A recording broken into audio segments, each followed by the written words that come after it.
നിങ്ങൾക്കറിയാമോ, മനുഷ്യചരിത്രത്തിൽ ഉത്തരം കിട്ടാത്ത ചോദ്യങ്ങളിൽ ഒന്നാമതായി നിൽക്കുന്നത് എന്താണെന്ന്? അത് മറ്റൊന്നുമല്ല, മരണാനന്തരം നമുക്ക് എന്ത് സംഭവിക്കുന്നു എന്ന നിഗൂഢതയാണ്. മതങ്ങളും തത്വചിന്തകളും നൂറ്റാണ്ടുകളായി ഈ പ്രഹേളികയ്ക്ക് ഉത്തരങ്ങൾ തേടിയിട്ടുണ്ട്. ആത്മാവ്, പുനർജന്മം, സ്വർഗം, നരകം തുടങ്ങി നിരവധി സങ്കല്പങ്ങൾ രൂപപ്പെട്ടു. എന്നാൽ കഴിഞ്ഞ ഏതാനും ദശാബ്ദങ്ങളായി ശാസ്ത്രലോകം ഈ വിഷയത്തിലേക്ക് തങ്ങളുടെ അന്വേഷണത്തിൻ്റെ സൂക്ഷ്മദർശിനി തിരിച്ചു വച്ചിരിക്കുകയാണ്.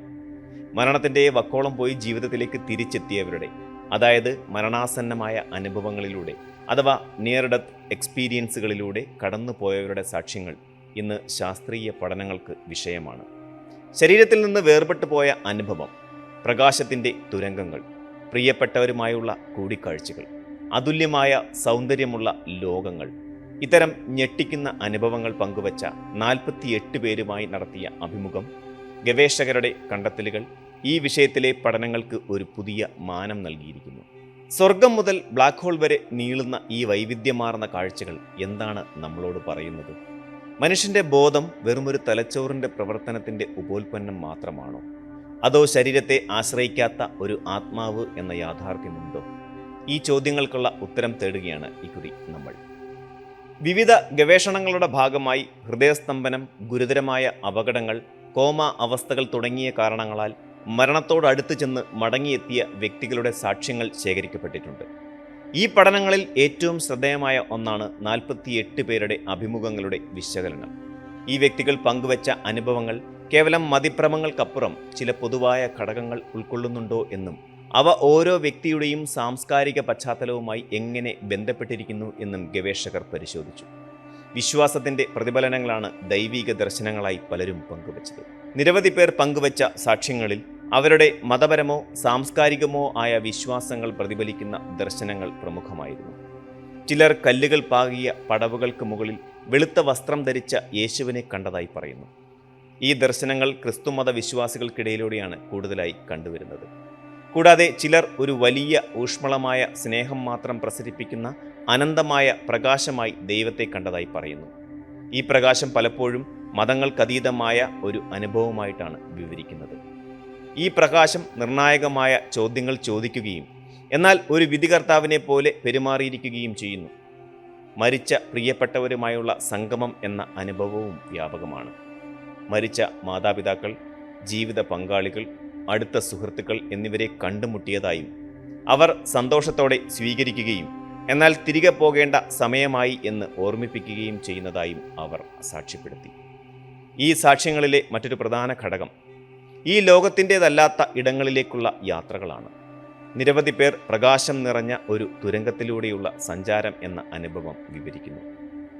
ഈ തുരങ്കത്തിൻ്റെ അവസാനം അതിമനോഹരമായ ഒരു ലോകമോ അല്ലെങ്കിൽ അനന്തമായ പ്രകാശമോ കാത്തിരിക്കുന്നുണ്ടാകാം.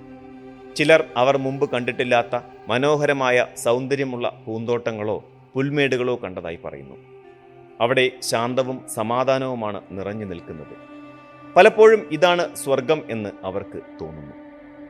ഏറ്റവും അവിശ്വസനീയമായ വിവരണങ്ങളിൽ ഒരാൾ താൻ ഭയാനകമായ ഒരു ബ്ലാക്ക് ഹോളിലൂടെ സഞ്ചരിച്ചതായി വെളിപ്പെടുത്തുന്നു.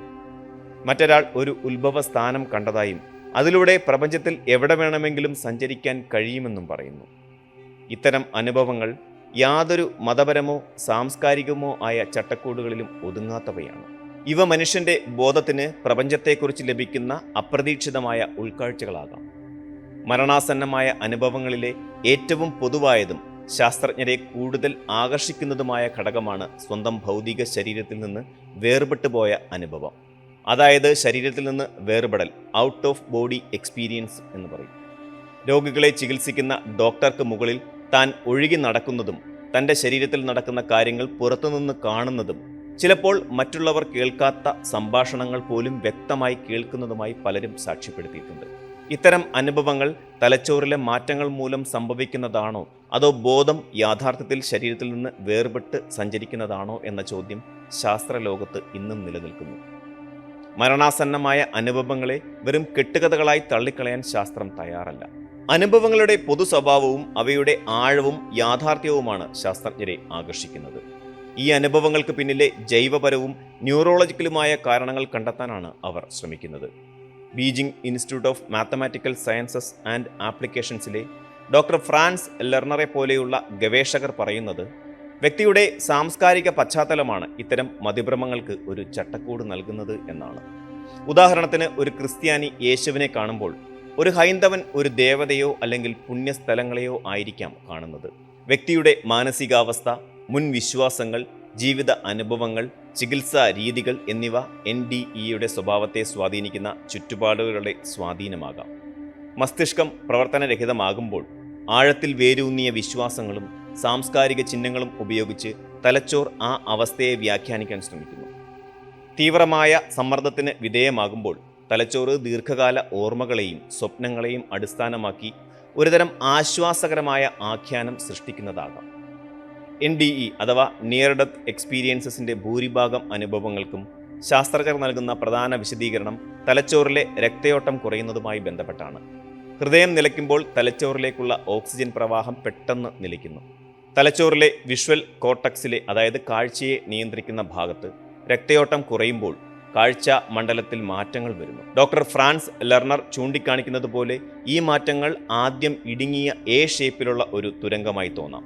രക്തയോട്ടം പൂർണ്ണമായി നിലയ്ക്കുമ്പോൾ ഈ കാഴ്ച C5 ഷേപ്പായും തുടർന്ന് പൂർണ്ണമായ കറുപ്പിലേക്കും മാറാം. തുരങ്കത്തിലൂടെയുള്ള സഞ്ചാരം എന്ന അനുഭവം തലച്ചോറിൻ്റെ ഈ ഓക്സിജൻ ക്ഷാമത്തിൻ്റെ ഫലമായി ഉണ്ടാകുന്ന വിഷ്വൽ മാറ്റങ്ങളായിരിക്കാം. കൂടാതെ മരണാസന്നമായ അവസ്ഥയിൽ ശരീരം അതിജീവനത്തിനായി വലിയ അളവിൽ എൻഡോർഫിനുകൾ, അതായത് വേദന കുറയ്ക്കുന്ന രാസവസ്തുക്കൾ പുറത്തുവിടുന്നു. ഇത് ശക്തമായ മയക്കുമരുന്നിന് സമാനമായ അനുഭവങ്ങൾ സൃഷ്ടിക്കാൻ സാധ്യതയുണ്ട്. കെറ്റാമിൻ പോലെയുള്ള മരുന്നുകൾ നൽകിയവരിൽ നിയർ ഡെത്ത് എക്സ്പീരിയൻസുകൾക്ക് സമാനമായ അനുഭവങ്ങൾ റിപ്പോർട്ട് ചെയ്തിട്ടുണ്ട്. അമേരിക്കൻ, യൂറോപ്യൻ സർവകലാശാലകളിലെ ഗവേഷകർ ഹൃദയം നിലച്ച വ്യക്തികളുടെ മസ്തിഷ്ക തരംഗങ്ങൾ പഠനവിധേയമാക്കിയിട്ടുണ്ട്. ഹൃദയം നിലച്ചതിന് ശേഷവും ഏതാനും നിമിഷങ്ങൾ തലച്ചോറ് പ്രവർത്തിച്ചേക്കാം. ചില പഠനങ്ങളിൽ ഹൃദയസ്തംഭനം സംഭവിച്ച വ്യക്തികളിൽ ബോധാവസ്ഥയുമായി ബന്ധപ്പെട്ട ഗാമ തരംഗങ്ങളുടെ പ്രവർത്തനം വർദ്ധിച്ചതായി കണ്ടെത്തി. ഈ ഗാമ ബർസ്റ്റ് തലച്ചോറിൻ്റെ അവസാനത്തെ തിളക്കമാകാം. ഈ അപ്രതീക്ഷിതവും തീവ്രവുമായ മസ്തിഷ്ക പ്രവർത്തനങ്ങളായിരിക്കാം NDEകളിലെ വ്യക്തവും തീവ്രവുമായ ബോധത്തെയും കാഴ്ചകളെയും സൃഷ്ടിക്കുന്നത്. ശാസ്ത്രീയമായ വിശദീകരണങ്ങൾ നിയർ ഡെത്ത് എക്സ്പീരിയൻസുകളെ മനസ്സിലാക്കാൻ സഹായിക്കുമെങ്കിലും പലപ്പോഴും ഈ അനുഭവങ്ങളുടെ തീവ്രതയും വിവരങ്ങളുടെ കൃത്യതയും ചില ചോദ്യങ്ങൾ ഉയർത്തുന്നു. ശാസ്ത്രത്തിൻ്റെ നിലവിലെ പരിമിതികൾക്കപ്പുറം എന്തെങ്കിലുമുണ്ടോ?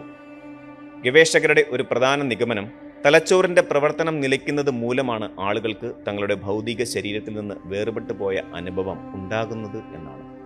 എന്നിരുന്നാലും NDEകളിൽ റിപ്പോർട്ട് ചെയ്യപ്പെടുന്ന OBEകളെക്കുറിച്ച് ചില കേസുകൾ ശാസ്ത്രീയമായി വിശദീകരിക്കാൻ എളുപ്പമല്ല. ചില വ്യക്തികൾ തങ്ങളുടെ ശരീരം ഉപേക്ഷിച്ച ശേഷം കണ്ട കാഴ്ചകളെക്കുറിച്ച് നൽകുന്ന അവിശ്വസനീയമായ കൃത്യത അമ്പരപ്പിക്കുന്നതാണ്. ഉദാഹരണത്തിന്, താൻ ഒഴുകി നടന്നപ്പോൾ കണ്ട ഓപ്പറേഷൻ ടേബിളിന് മുകളിലെ ഉപകരണങ്ങളുടെ സ്ഥാനം, ഡോക്ടർമാരുടെ സംഭാഷണങ്ങൾ എന്നിവ പിന്നീട് യാഥാർത്ഥ്യമാണെന്ന് തെളിയിക്കപ്പെട്ടിട്ടുണ്ട്.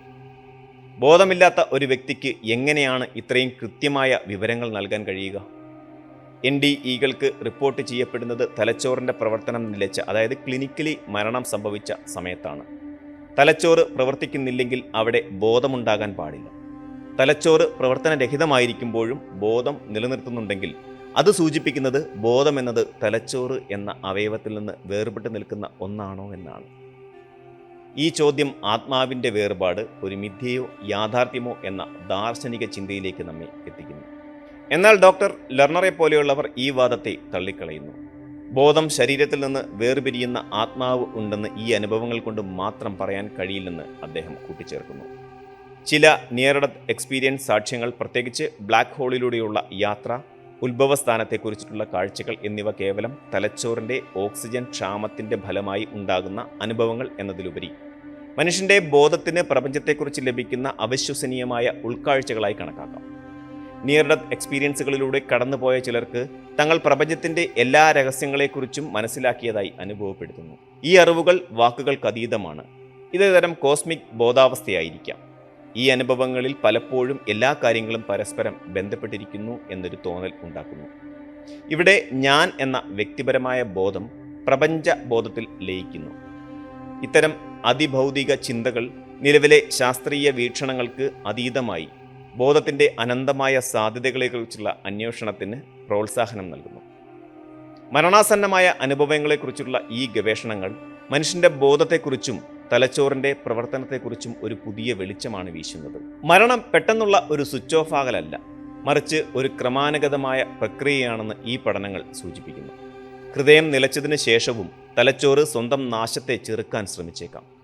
ഈ പ്രതിരോധമാണ് തീവ്രമായ നിയർ ഡെത്ത് എക്സ്പീരിയൻസുകൾക്ക് കാരണമാകുന്നത്. അതായത് മരണം സംഭവിക്കുമ്പോൾ തലച്ചോർ നമ്മുടെ അഗാധമായ ഓർമ്മകളും പ്രതീക്ഷകളും ഉപയോഗിച്ച് ഒരുതരം അന്ത്യയാഥാർത്ഥ്യം, അതായത് ടെർമിനൽ റിയാലിറ്റി നിർമ്മിക്കുന്നു. ഈ യാഥാർത്ഥ്യം വ്യക്തിക്ക് ആശ്വാസം നൽകുന്നതും സമാധാനപരമായ ഒരു മരണം സാധ്യമാക്കാൻ സഹായിച്ചേക്കാം. ഈ പ്രതിഭാസത്തെ തലച്ചോറിൻ്റെ പ്രതിരോധം എന്ന നിലയിൽ ശാസ്ത്രം സമീപിക്കുന്നു. നിയർ ഡെത്ത് എക്സ്പീരിയൻസിൻ്റെ ഏറ്റവും പ്രധാനപ്പെട്ട സ്വാധീനം അത് ജീവിതത്തിലേക്ക് മടങ്ങിയെത്തിയ വ്യക്തികളിൽ ഉണ്ടാക്കുന്ന പരിവർത്തനമാണ്. മരണത്തിൻ്റെ വാതിക്കൽ പോയി തിരിച്ചെത്തിയ ഭൂരിഭാഗം ആളുകളും മരണഭയം കുറഞ്ഞതായി പറയുന്നു. മരണാനന്തര ജീവിതത്തിൽ അവർ വിശ്വസിക്കാൻ തുടങ്ങുന്നു.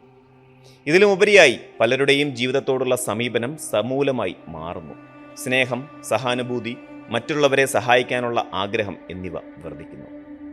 ഭൗതികമായ സമ്പത്തിനേക്കാളും ബന്ധങ്ങൾക്കാണ് അവർ പ്രാധാന്യം നൽകുന്നത്. ഈ അനുഭവ സാക്ഷ്യങ്ങൾ മരണമെന്ന പ്രതിഭാസം കേവലം ശാരീരികമായ ഒരു അവസാനം മാത്രമല്ല, മറിച്ച് ഒരുതരം അതീന്ദ്രിയമായ ബോധത്തിൻ്റെ ഒരു പരിവർത്തനമായ യാത്ര കൂടിയായിരിക്കാം എന്ന ചിന്തയിലേക്ക് നമ്മെ എത്തിക്കുന്നു. മരണത്തിൻ്റെ ആദ്യഘട്ടങ്ങളിൽ ഹൃദയം നിലയ്ക്കുകയും അവയവങ്ങൾ പണിമുടക്കുകയും ശരീരം തണുക്കുകയും ചെയ്യുമെന്ന് നമുക്കറിയാം. എന്നാൽ അതിനുശേഷം എന്ത് സംഭവിക്കുമെന്ന ചോദ്യം ഇന്നും ഒരു പ്രഹേളികയായി തുടരുകയാണ്.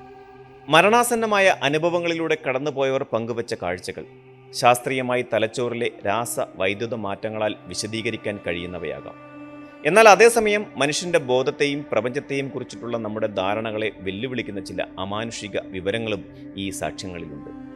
ശാസ്ത്രജ്ഞർ നടത്തിയ ഈ ഗവേഷണം ഒരു കാര്യം വ്യക്തമാക്കുന്നു: മരണമെന്നത് ഒരു രഹസ്യമല്ലെങ്കിൽ പോലും മരണാസന്നമായ നമ്മുടെ ബോധം ഒരു വലിയ രഹസ്യമാണ്. തലച്ചോറ് നിലയ്ക്കുമ്പോഴും ബോധം തുടരുന്നുണ്ടെങ്കിൽ മനുഷ്യൻ താൻ ആരാണെന്നും ബോധം എങ്ങനെ പ്രവർത്തിക്കുന്നു എന്നുമുള്ള ചോദ്യങ്ങൾ വീണ്ടും ആവർത്തിക്കേണ്ടി വരും. മരണശേഷം എന്ത് സംഭവിക്കും എന്നതിന് വ്യക്തമായ ഉത്തരം ലഭിക്കാൻ ഇനിയും ഒരുപാട് ദൂരം മുന്നോട്ട് പോകാനുണ്ട്. എന്നാൽ ഈ പഠനങ്ങൾ നമ്മെ ഒരു കാര്യം പഠിപ്പിക്കുന്നു: ജീവിതത്തെ അതിൻ്റെ ഓരോ നിമിഷത്തെയും വിലമതിക്കുക. കാരണം മരണത്തിൻ്റെ അപ്പുറം ഏത് ലോകമാണെങ്കിലും ഈ ലോകത്തിലെ നമ്മുടെ ജീവിതമാണ് നമ്മുടെ അന്തിമമായ കാഴ്ചകൾക്ക് രൂപം നൽകുന്നത്.